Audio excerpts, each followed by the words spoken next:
আসসালামু আলাইকুম রহমতুল্লাহ। প্রিয় দর্শক, আপনারা দেখতে পাচ্ছেন নাগর নদীতে মাছ মারার প্রতিযোগিতা। এখানে তারা জাল ফিকিয়ে একসাথে মাছ ধরে।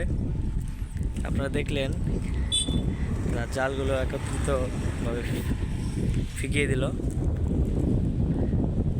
তারা জাল ফিকিয়ে সাথে সাথে জালের যে লোহাগুলো আছে সেগুলা পা দিয়ে ডাবিয়ে দেয়, যেন মাছ পড়লে বাইরে না হইতে পারে। তারা এভাবে দলবদ্ধভাবে মাছ ধরে। এরা হচ্ছে আমাদের বাংলাদেশের প্রকৃত জেলি বা জেলে বলে। জেলে মাছ ধরতেছে নাগর নদী থেকে। নদীটা হচ্ছে ঠাকুরগাঁ জেলার সীমান্তবর্তী উপজেলা বালিয়াডাঙ্গি উপজেলায়। আপনারা দেখতে পাচ্ছেন আমার ক্যামেরার সামনেই অল্প একটু দূরে যে বিল্ডিংটা, ওইটা হচ্ছে ভারত সীমান্ত যারা পহরা দেয় সেই বিএসএফের।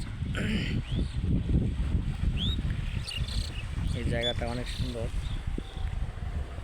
এখানে তারা মাছ ধরে। আমরা প্রায় সময় এখানে আসি, সময় দিই।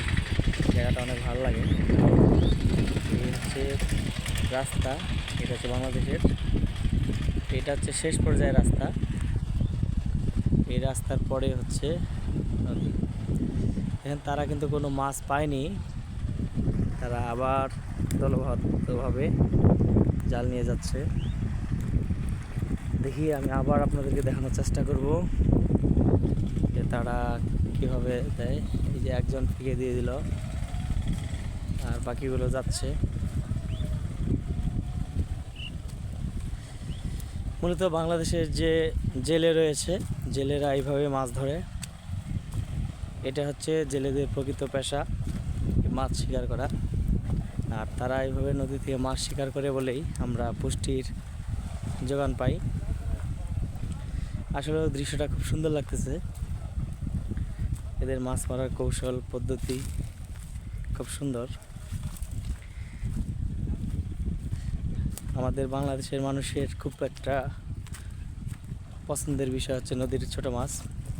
আমাদের নদীমাতৃক দেশ হওয়া সত্ত্বেও প্রচুর মাছ ছিল এক সময়, এখন কিন্তু অনেক মাছ কমে গেছে।